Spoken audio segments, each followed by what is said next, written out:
Em 2004, na praia de Hope, na Nova Zelândia, a salva-vidas Robbie Oves estava nadando no mar aberto com a filha adolescente e duas amigas dela, quando um grupo de golfinhos apareceu do nada e começou a fazer algo estranho. Eles não estavam só nadando ao redor das 4 pessoas.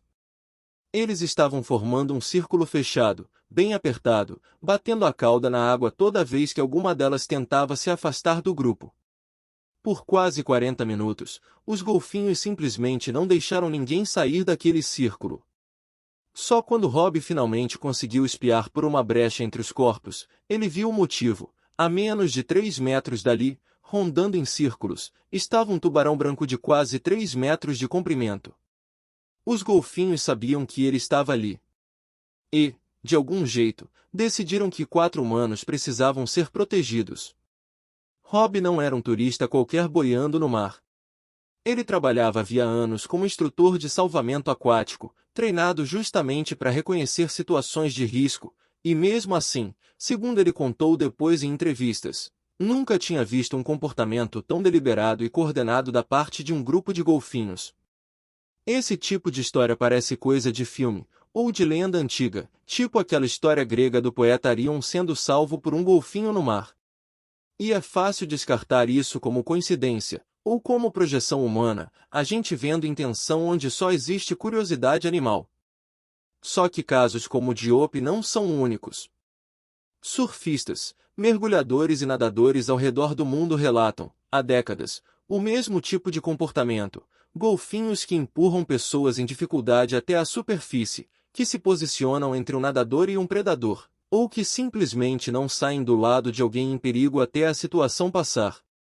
A pergunta que pesquisadores do comportamento animal tentam responder não é se isso acontece, porque os relatos são numerosos demais para ignorar. A pergunta real é: por que golfinhos fariam isso por uma espécie completamente diferente da deles? A resposta mais aceita começa com um comportamento que biólogos marinhos chamam de comportamento epimelético, basicamente, cuidado ativo com outro indivíduo que está em dificuldade.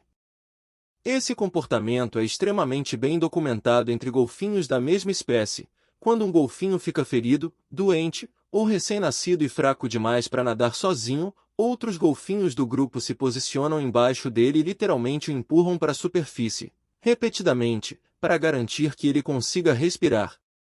Já foi registrado golfinhos fazendo isso por horas, revezando entre si, recusando abandonar um parceiro do grupo mesmo quando ele já estava morto.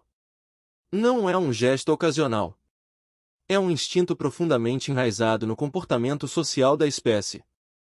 O exemplo mais chocante disso nem envolveu o golfinho nariz de garrafa. Em 2018, uma orca, que biologicamente é a maior espécie de golfinho que existe, carregou o corpo da própria filhota recém-nascida, que não sobreviveu, por 17 dias e mais de 1.000 quilômetros, erguendo o corpinho na superfície toda vez que ele começava a afundar. Cientistas que acompanharam o caso, ao longo da costa noroeste dos Estados Unidos, descreveram aquilo como um dos registros mais claros de luto em um animal não humano já documentados. E aqui está o ponto central: golfinhos não parecem ter um filtro rígido de só ajudo da minha espécie. Existem relatos documentados de golfinhos ajudando baleias encalhadas a se reorientar, e mergulhadores relatam repetidamente sentir esse mesmo empurrão para cima que os golfinhos dão em parceiros feridos. Se um humano exausto, em pânico, ou ferido na água ativa os mesmos sinais que um golfinho debilitado ativaria, o instinto de ajudar parece disparar de qualquer forma.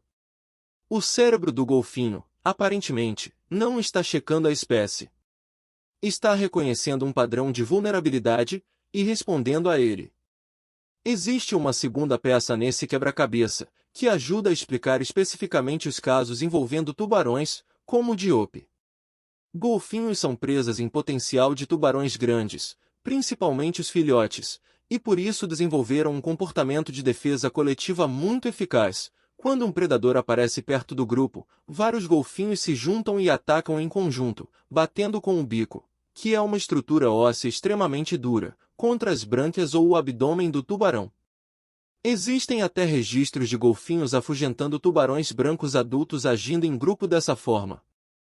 Pesquisadores que estudam esse comportamento sugerem que, Quando os golfinhos formam um círculo protetor ao redor de humanos com um tubarão por perto, eles podem estar simplesmente aplicando a mesma estratégia de defesa coletiva que usam para proteger filhotes da própria espécie, só que, dessa vez, os filhotes vulneráveis eram pessoas.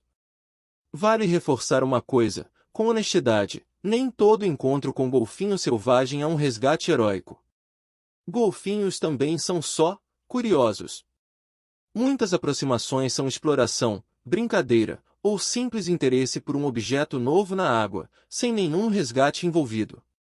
E isso importa na prática, porque golfinhos selvagens continuam sendo animais grandes, fortes e imprevisíveis. Nadar deliberadamente até um grupo de golfinhos selvagens para tentar recriar esse tipo de momento é desaconselhado por especialistas em vida marinha, porque pode assustar o animal, interromper comportamentos essenciais como caça e cuidado dos filhotes, e, em casos raros, resultar em ferimentos acidentais em humanos, mesmo sem nenhuma má intenção do golfinho. Tem ainda uma camada que reforça o quanto esses animais reconhecem indivíduos, e não só o humano genérico ou o golfinho genérico. Cada golfinho nariz de garrafa desenvolve, ainda filhote, um assovio próprio e único, um pouco como um nome. Esse fenômeno foi documentado ao longo de décadas por um dos programas de pesquisa mais longos sobre golfinhos selvagens do mundo, na Baía de Sarasota, na Flórida, onde cientistas acompanham gerações inteiras da mesma população. Pesquisadores que estudam esses assovios de assinatura descobriram que os golfinhos usam esse nome para chamar uns aos outros especificamente, e reconhecem o assovio de parceiros que não ouvem há mais de 20 anos.